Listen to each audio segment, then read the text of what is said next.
सर्व श्रोते हो, रामकृष्ण गोविंद. प्रियांका आणि प्रियांकासारख्या प्रेग्नंट असणाऱ्या इतर अन्य अनेक मुलींनो, तुमच्या उदरात असणाऱ्या जीवाला हे दशश्लोकीवरतील प्रवचन मुद्दाम ऐकवा बर का. त्याला सतत सांगा. तू म्हणजे डोळे नव्हेस, कान नव्हेस, नाक नव्हेस, तोंड नव्हेस. तू म्हणजे हात नव्हेस, पाय नव्हेस, पोट नव्हेस, डोके नव्हेस. तू म्हणजे ही सर्व अवयव किंवा इंद्रिय किंवा त्यांचा समूह नव्हेस. तू म्हणजे पृथ्वी, आप, तेज, वायू, आकाश ही पंचमहाभूते नव्हेस. तू म्हणजे पंचमहाभूतांचा समूह जो देह तो नव्हेस. तू ब्राह्मण, क्षत्रिय, वैश्य, शूद्र यापैकी कोणी नाहीस. तू पुरुष किंवा स्त्री, श्रीमंत किंवा गरीब. तू इंजिनियर, डॉक्टर, सीए, कर्मचारी, व्यापारी, मालक, नोकरदार असा कुणी नव्हेस. तू ब्रह्मचारी, गृहस्थाश्रमी, वानप्रस्थी किंवा संन्यासी यापैकी कोणीही नव्हेस. तू जे जे काही समजू शकतोस ते ते तू नव्हेस. मग तू कोण आहेस? तू निराबाध, एकमेव, अद्वितीय, मंगलमय, नित्य, शुद्ध आणि सच्चिदानंद परमात्म तत्व आहेस. तेच तू आहेस. तदेको वशिष्ठ शिव केवलोहम. म्हणजे तत् एकः अवशिष्टः शिवतत्वः केवलम अहम अस्मी. बस हे सर्व सर्व सर्व सर्व सोडून जे अवशिष्ट म्हणजे जे उरतं, आणि काय उरतं त्याची तू कल्पना करू शकत नाहीस, ते तत्व तू आहेस. बस सर्व प्रेग्नंट मुलीनो, तुमच्या उदरातील जीवाला हे सतत ऐकवा. याचा परिणाम होतो.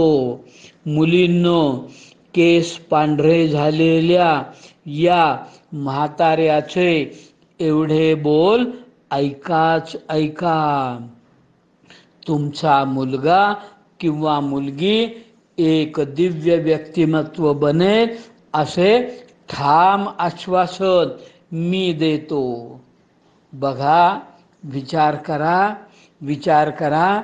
अहो, स्वतःसाठी आपण नेहमी काहीतरी करतो, पण दुसऱ्यासाठी करण्यात, आणि तो सुद्धा दुसरा कोणी, दुसरी कोणी अनोळखी असेल तर त्यांच्यासाठी काहीतरी करण्यात काय अतीव आनंद आहे ते बघा.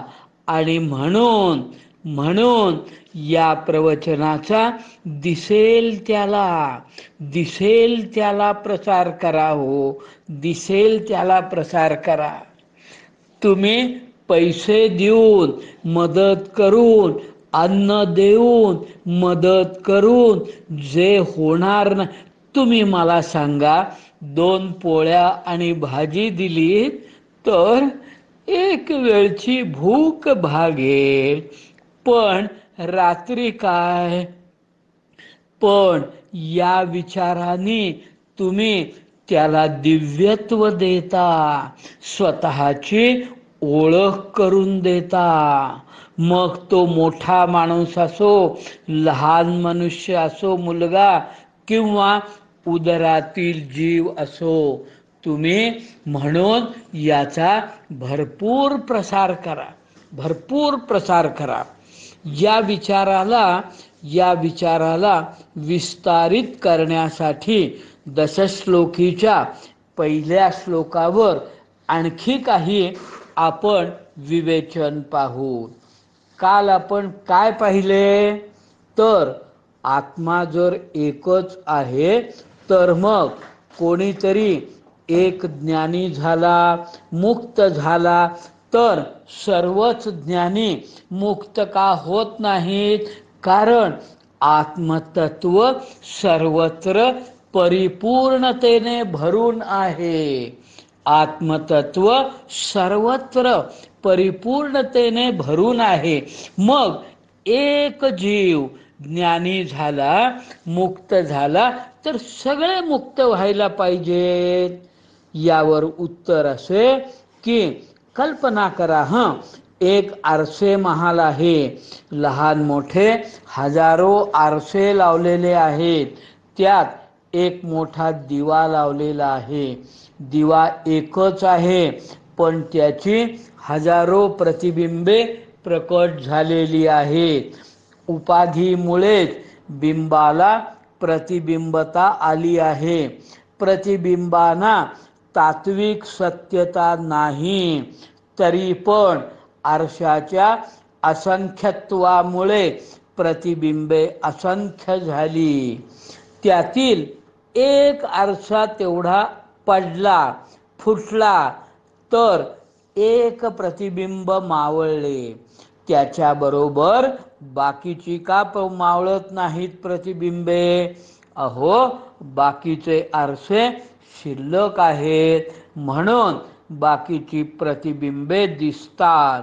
तर मग त्याचप्रमाणे ब्रह्मज्ञानाने एखादा ज्ञानी जरी मुक्त झाला तरी दुसऱ्याचे अज्ञानरूपी उपाधी अथवा देहेंद्रियादी समुदाय रूपी उपाधी शिल्लक असतातच. आरसा ही उपाधी, तसं देह ही उपाधी. त्यामुळे एकाच्या मुक्तीने सर्व मुक्त होण्याची पाळी येत नाही. याच न्यायाने एकाच्या सुखाने सर्व सुखी किंवा एकाच्या दुःखाने सर्व दुःखी मानण्याची पाळी येत नाही. उपाधी भेदाने सर्व सुखदुःखादी भेदांची उपपत्ती लागते. अहो, एकमेवा द्वितीय आत्मा जर सत्य आहे तर दुसरे काहीच नाही, तर मग हे उपाधी तरी कोठून आले असा प्रश्न पडेल. उपाधी म्हणजे देह. तर याला उत्तर अविद्या आणि माया. मायेने खेळ रचला आणि अविद्येने जीवभावाने आत्मा त्यात गुरफटला. अविद्या आणि माया एकाच तत्वाची दोन रूपे आहेत. एकाच तत्वाला ईश्वराच्या संपर्काने माया आणि जीवाच्या संपर्काने अविद्या अशी नावे मिळाली आहेत. अहो, ही माया किंवा अविद्या तरी कोठून आली? उत्तर आहे, ती अनादी सिद्ध आहे. तर मग ती अनंतही असेल अशी शंका येईल. छे, ती अनंत नाही. आत्मसाक्षात्काराने तिचा निराश होतो. शास्त्र श्रवणाने, मननाने व निदिध्यासाने अविद्या हळूहळू वितळते आणि आत्मसाक्षात्काराने ती पूर्णपणे नाहीशी होते. यावर कोणी अशी शंका घेईल की अज्ञानामुळे सर्व जग आत्म्याच्या ठिकाणी भासते म्हणून ते खोटे आहे असे म्हटले तर भ्रमात भासणारी वस्तू अन्यत्र कोठेतरी स्वप्नात असं सत्य असते का? सत्य स्वरूपात असते का? तर दोरीवर भासलेला सर्प खोटा असला तरी तो वारुळा सत्य स्वरूपात असतो. पण ही सुद्धा शंका बरोबर नाही.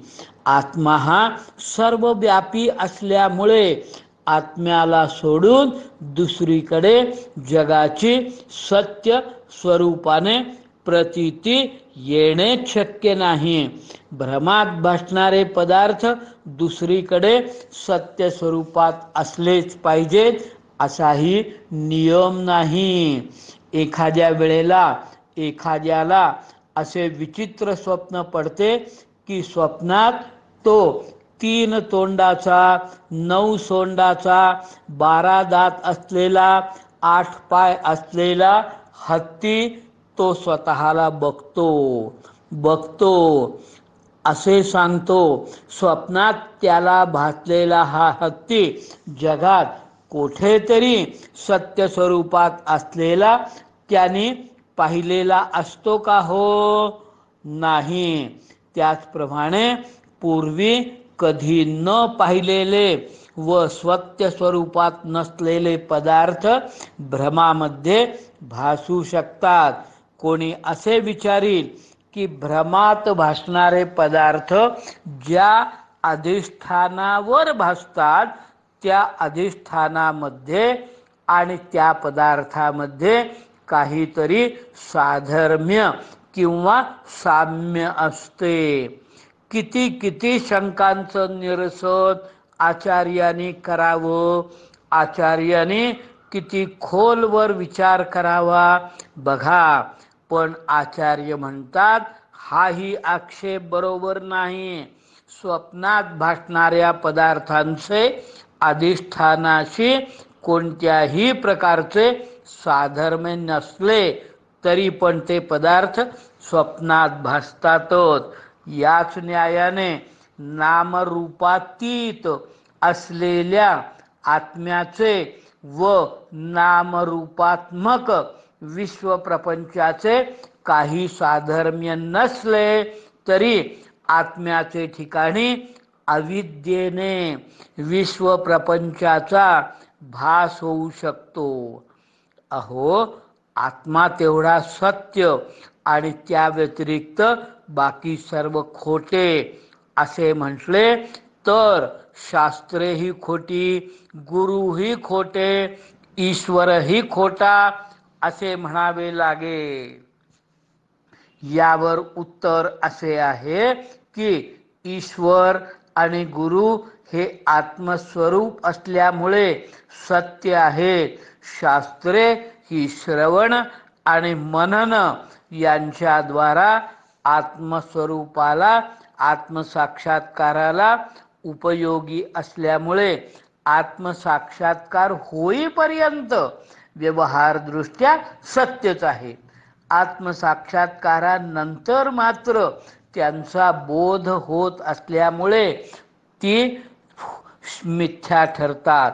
अहो, शास्त्रे जर मिथ्या आहेत तर त्यांचे जतन कशा करता करायचे? ज्ञानी लोकांच्या दृष्टीने ते स्वतः कृतार्थ झालेले असल्यामुळे शास्त्रांचा उपयोग नसला तरी अज्ञानी जनांना त्यांचा फार उपयोग होतो. म्हणून अज्ञानी जनांच्या उपयोगाकरता शास्त्रांचे जतन करणे अत्यावश्यक आहे. आत्मसाक्षात्कार नाही तोपर्यंत गुरूंनी सांगितलेल्या मार्गानेच शास्त्रांच्या सहाय्याने आत्मसाक्षात्कार करून घ्यायचा असतो. अनन्य भक्तीने ईश्वर कृपा संपादन करणे ही अत्यंत आवश्यक असते. ईश्वर कृपेने व गुरु कृपेने श्रवण मनन निधिध्यासन करून अविद्येचा निराश झाला की अविद्येने भासणाऱ्या सर्व द्वैत प्रपंचाचा बाध होईल. द्वैत प्रपंच मावळला की त्या द्वैत प्रपंचाच्या आभासाचे अधिष्ठान म्हणून जो शिल्लक राहील तोच तदेको वशिष्ठः शिव केवलोहम. शिल्लक उरलेला एकमेव अद्वितीय मंगलमय आनंद स्वरूप शुद्ध सच्चिदानंद घन परमात्मा तो मीच आहे असे निसंदिग्ध करणे याला आत्मसाक्षात्कार असे म्हणतात. आता कोणी अशी शंका घेईल की घटपटादी वस्तूंचा अभाव सिद्ध होतो म्हणून घटपटादी वस्तू अनित्य आहेत. त्याचप्रमाणे गाढ झोपेमध्ये आत्म्याचीही प्रतीती येत नसल्यामुळे बघा काय होतं, गाढ झोपेमध्ये आत्म्याचीही प्रतीती येत नसल्यामुळे सुषुप्ती काळी आत्म्याचाही अभाव आहे. मग आत्मा नित्य असं तुम्ही कसं काय म्हणता? शिवाय तुम्ही आत्मा हा ज्ञानस्वरूप बोधस्वरूप आहे असे म्हणता. सुषुप्ती काळात बोध कोठे आहे? मग आत्मा हा बोधस्वरूप कसा? याचे उत्तर असे, सुषुप्ती काळात मी आहे किंवा मी झोपलो आहे अशी प्रचिती येत नाही. ही गोष्ट खरी आहे, पण एवढ्यावरून सुषुप्ती काळात आत्मा नाही असे म्हणता येईल का? सुषुप्ती काळात आत्मा नसेल तर झोप लागते कोणाला? झोपेतून उठल्याबरोबर मी झोपलो होतो, मला चांगली गाढ झोप लागली असे आपण म्हणतो. यावरून झोपेमध्ये झोप घेणारा मी असे आत्मा आहे ही गोष्ट सिद्ध होत नाही का? मग झोपेत मी नाही असे कसे म्हणता येईल? मी आणि आत्मा एकरूप आहेत. आत्मा हा तर ज्ञानरूप आहे. स नित्योपलब्धी स्वरूपो मोहमात्मा असे हस्तामलक स्तोत्रात आपण पाहिले आहे. यापूर्वी झोपेत जर आत्मा आहे तर बोधही आहे, तेव्हा झोपेत नाही असे म्हणता येत नाही. शिवाय झोपेतून उठल्याबरोबर सुखमस्वाप्सम मी आत्तापर्यंत सुखाने झोपलेलो होतो असे आपण म्हणतो. मी झोपलेलो असल्यामुळे मला काही कळले नाही असेही आपण म्हणतो. झोपेतून उठल्याबरोबर आपल्याला होणारे ज्ञान स्मरणात्मक असते. स्मरण हे अनुभवा वाचून होत नसते. अर्थात सुषुप्ती कालात सुखाचा व अज्ञानाचा अनुभव मानलाच पाहिजे. अशा स्थितीत सुषुप्त अवस्थेत बोध नाही हे म्हणणेही युक्तिसंगत नाही.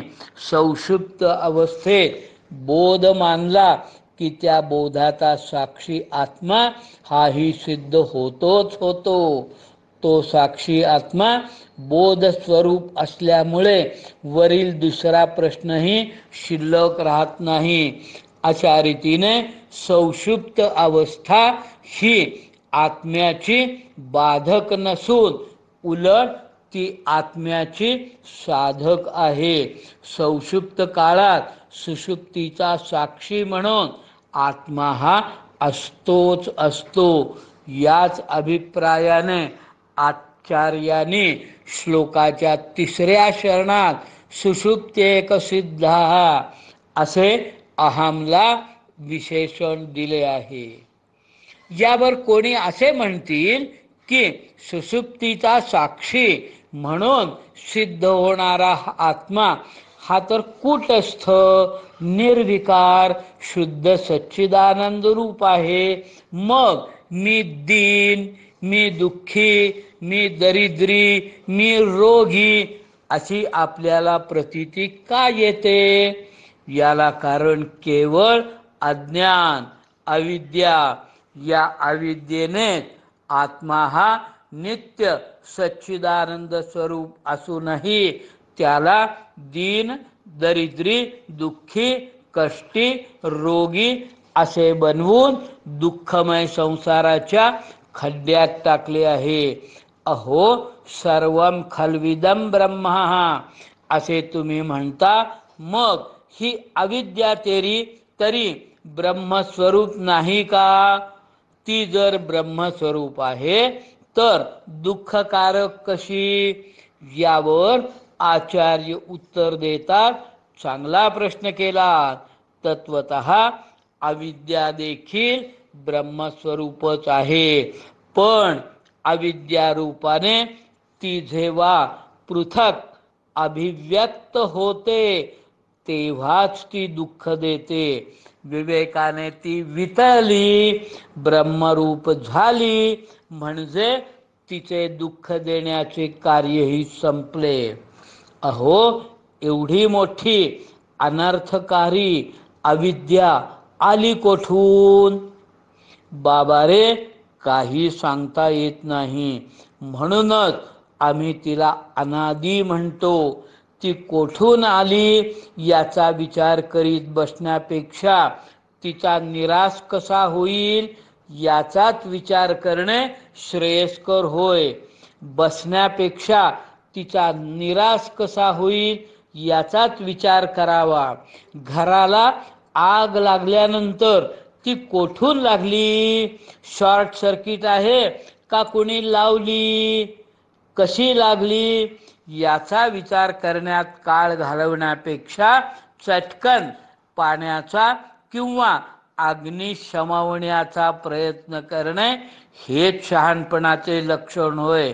या ठिकाणी शास्त्रोक्त पद्धतीने गुरूंनी उपदेशिलेल्या आत्मस्वरूपाचा विचार केल्यानेच आत्म्याचा यथार्थ साक्षात्कार होऊन आपण सर्व दुःखांचा निराश होईल. आपल्या विवेकाने जसा जसा अविद्येचा निराश होईल तसा तसा भासमान विश्वाचा आभासही निरस्त होईल आणि सर्व द्वैत प्रपंचाच्या सत्यत्वाचा बाध होऊन अखेर जे शिल्लक राहील ते शिल्लकच राहिलेले निराबाध एकमेव अद्वितीय मंगलमय नित्य शुद्ध आणि सच्चिदानंद परमात्म तत्व तेच मी आहे. हाच अर्थ